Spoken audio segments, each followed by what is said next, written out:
Hoy vamos a hablar en qué consiste el proyecto de ley de prestación de servicios de Internet para proteger los derechos de autor de los archivos que circulan en la Internet. Este proyecto establece que un autor que se siente vulnerado en sus derechos pueda poner una queja frente a la empresa prestadora del servicio. Esto se debe hacer en un plazo de 72 horas. Entonces, si usted tiene un sitio web en el que hay material de otros autores, como una película, por ejemplo, puede ser un archivo que no tenga las citas, por ejemplo, una citación APA, usted puede estar sujeto a que la ISP retire el contenido. En segunda instancia, el usuario que apele a la decisión de la ISP puede presentar por escrito pruebas de que el material fue removido injustamente. Por lo tanto, el autor puede acudir ante un juez para que mantenga la decisión inicial. Esto hará que el tiempo estipulado para que la ISP reciba la orden del juez genere un proceso donde usted pueda satisfacerse y la persona de los derechos del autor también. ¿A quién se pretende sancionar mediante este proyecto? El ministro Germán Vargas Lleras responde a quienes publiquen y comercialicen contenidos en Internet de los cuales derivan un lucro o se enriquecen con un trabajo el cual no es suyo. De manera que esta normativa está orientada a ellos, a las personas que cometen fraude utilizando Internet, que se enriquecen, que se lucran, que comercializan productos que no son suyos y que tienen unos derechos que este proyecto pretende proteger. Los principales puntos de este proyecto de ley son: no se crean nuevas causales de responsabilidad civil, penal y administrativa para proveedores de servicios de Internet, ISP y usuarios. Crea mecanismos de cooperación entre los titulares y los ISP frente a infracciones a sus derechos cometidos en Internet. Los ISP no tienen la obligación de supervisar los datos que transmiten, almacenen o refieran. Los ISP no tienen la obligación de realizar búsquedas de hechos o circunstancias que indiquen actividades ilícitas. Se delimita la responsabilidad de los ISP frente a infracciones al derecho de autor o conexos cometidos por terceros. Y por último, el retiro del material infractor por parte del ISP es facultativo a menos que una autoridad judicial disponga de lo contrario. Desde el momento que se radicó en el Senado de la República la ley que busca regular las infracciones al derecho de autor en Internet, comenzó a causar polémica. La propuesta que plantea la cárcel para quienes pirateen a través de la red deja en el ambiente de dudas, especialmente en los jóvenes, quienes han promovido el debate a través de Twitter, Facebook y blogs. Los jóvenes se preguntan: ¿pagaremos más cárcel que los nules por bajar una canción? Es una de las preguntas que se hacen los jóvenes en las redes sociales, quienes sienten que la ley es una amenaza al popular hábito de publicar y compartir videos, música y software, entre otros contenidos, muchas veces sin preguntarse si se viola o no el derecho de autor. El ministro del Interior, Germán Vargas Lleras, se ha encargado de promover y defender el proyecto de ley, de así su nombre, Ley Lleras. Fuentes o referencias. ¿Qué son las fuentes? Una fuente es una persona, entidad, medio, grupo o documento que provee información, sea presencial o online. No todo lo que las fuentes dicen es verdad. Es por eso que hay que saber qué es lo verídico, y para poder llegar a saber qué es en realidad lo verídico, valga la redundancia, hay que confrontar las fuentes. Por eso, en lo posible, hay que tener dos fuentes o más para comparar y hacer contrastes. Las fuentes se deben jerarquizar según la importancia de la información que brinden, debido a que hay fuentes que dan una información que es primaria, otras dan una fuente que es secundaria y hay otras fuentes que solo dan una información de contexto, depende de la información que estemos buscando para nuestra investigación. Vamos a dividirlas en dos, en fuentes primarias y en fuentes secundarias, y vamos a ver cuáles son las características de cada una de las fuentes y por qué una es más relevante que la otra. En las fuentes primarias es donde yo elegí las fuentes que son verídicas y que están comprobadas y calificadas para poder realizar mi trabajo de investigación sobre la ley que propuso el ministro de Interior y Justicia, Germán Vargas Lleras. Entonces, las fuentes primarias, como primera medida, son aquellas que proporcionan una información de primera mano. O sea, son las que dan que dicen en qué consiste la información detalladamente y nos da una información básica y primaria de inmediato. Por ejemplo, en las fuentes primarias pueden ser testigos o protagonistas de la información, sean implícitos o sean implicados directamente. Y lo más importante es que dan una información inédita, que es lo que es. Como primera fuente, yo cogí el artículo que salió sobre la polémica de la ley Lleras, que salió en El Espectador. Vamos a ver. ¿Cómo sabemos si El Espectador es o no una fuente confiable? Primero que todo, El Espectador no es solo un medio online, también tiene un medio presencial, porque nosotros podemos llamar al periódico El Espectador y podemos, si queremos, podemos contactarnos con el periodista que escribió el artículo para dar nuestros puntos de vista y sacar algunas opiniones de más sobre el artículo. También, ¿por qué? Porque siempre el artículo del Espectador tiene, aquí donde yo subrayé, tiene por quién fue escrito y qué pretendía él, qué pretendía el periodista explicar en el artículo. Además que tiene citado a las personas que están implicadas directa o indirectamente, como está acá el caso de Germán Vargas Lleras, quien fue el que argumentó y explicó en qué consiste el proyecto, además de crearlo. Además de otras personas que ayudaron a explicar por qué sirve o también por qué no sirve, porque casualmente este artículo habla de una polémica, o sea, la polémica es por qué sirve o por qué no sirve. Por otro lado, como segunda fuente verídica, elegí la revista de publicaciones Semana. Vamos a ver por qué. ¿Por qué la revista Semana sirve? Pasa lo mismo que pasa con El Espectador. Tiene también un medio presencial donde podemos certificar la información y podemos también contactar al periodista quien escribe el artículo. De pronto lo que pasa en la revista Semana es que el periodista no lo catalogan como tal, porque simplemente la revista se apodera del artículo.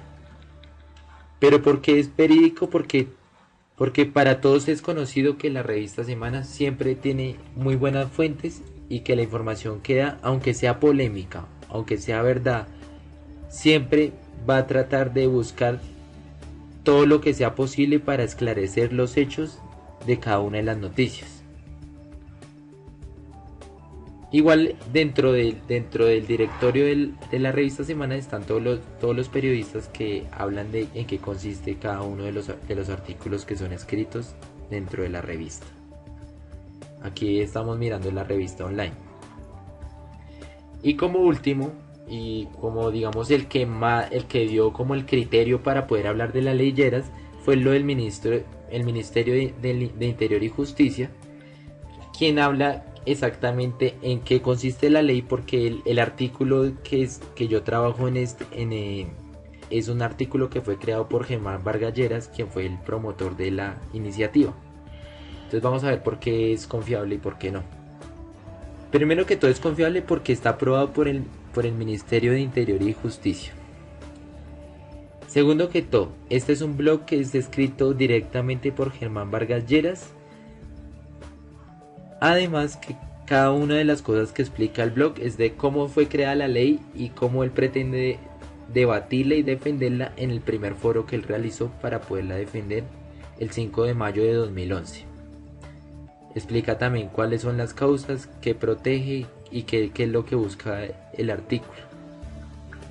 Además que es confiable porque es directamente sacada de una fuente gubernamental y para todos o para los que de pronto no sepan, una fuente gubernamental siempre va a proteger los derechos de autor porque es una fuente que es oficial.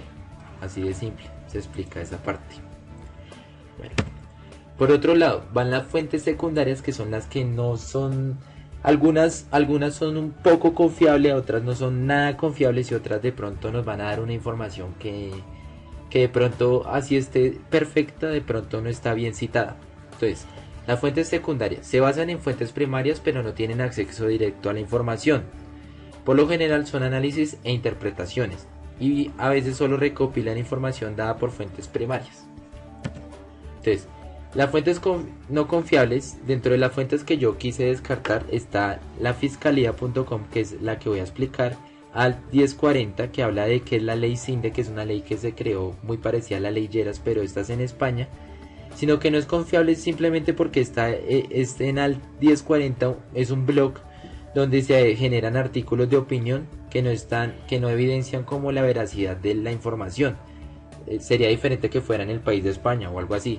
Está la revista Enter, que para todos es conocida, es una revista que también tiene un medio presencial. Pero ¿por qué no es confiable la información de esto? Porque la revista Enter tiene un artículo de opinión donde no explica exactamente en qué consiste la ley, sino por cuál es la inconformidad de los nuevos empresarios de la internet frente a los derechos del autor que propone la ley. Nada más eso.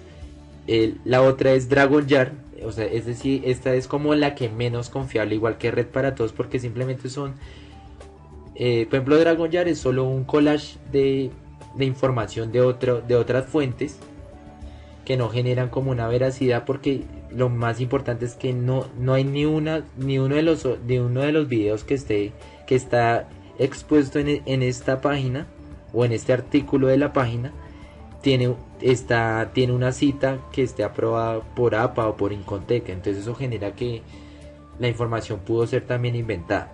Y Red para Todos también es un artículo de opinión que habla sobre el debate, pero no explica de qué, para qué es, para qué sirve y cuál es la finalidad, sino nada más solo da una opinión que puede ser acertada o no acertada. Entonces, para un trabajo de investigación como es una ley, hay que tener unas fuentes que sean muy confiables.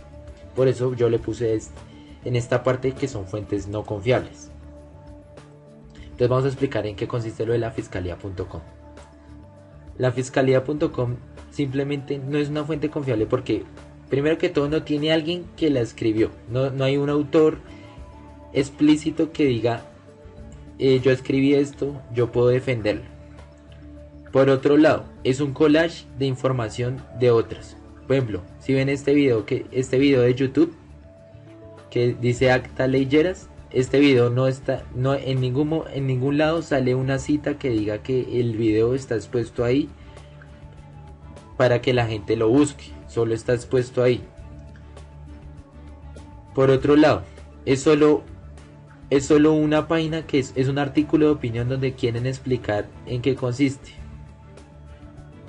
Bueno, aquí de pronto, bueno, listo. Encontramos el autor, que fue lo que yo dije que de pronto no se encontraba, pero bueno, listo. No siempre pasa eso, pero bueno, listo. Pero igual sigue siendo un artículo de opinión que a lo último lo único que nos deja es con una gran duda. ¿Realmente necesitamos ceder el control de internet a los creadores de contenido para proteger sus derechos de autor? Si fuera una fuente confiable, respondería a la pregunta y diría por qué sí y por qué no. Entonces ya se volvería más un ensayo, porque esto en parte puede llegar a ser, es una tesis, pero es una tesis que solo queda expuesta para que nosotros respondamos. Se supone que el artículo debe responder a la información. Entonces por eso no me parece confiable, además de que cualquier persona puede entrar a este blog y puede opinar lo que quiere. A veces hasta dicen barrabasadas sobre cosas que ni siquiera saben muy bien. Listo. Los criterios para clasificar las fuentes. Entonces, ¿cuáles son los criterios? El primero es según la relación al objeto de conocimiento, o sea, según qué es la información que nos aporta la fuente. La otra es según el origen de la información, de dónde proviene, si son entidades gubernamentales, si son fuentes confiables, si no son confiables. Según el nivel de acceso, o sea, qué tan fácil es entrar para encontrar la información y qué tan fácil puedo expandir la información que busco para una investigación, por decirlo así. Y por último, la frecuencia de contacto, o sea, cómo puedo yo contactarme con la persona que realizó el artículo para poder clasificar o generar opiniones y poder debatir sobre la información. Esta es la bibliografía de todas las páginas que yo utilicé para hacer este análisis bibliográfico de lo que son las fuentes confiables y las que no son fuentes confiables. Gracias. Eso es una reseña que consiste en explicar cómo los archivos de internet son protegidos mediante la nueva ley Lleras y cómo los derechos de autor pueden sobresalir para evitar un fraude en la red. Esto fue una reseña realizada por Pedro Alfonso Vergara Castillo para unisabanaradio.tv.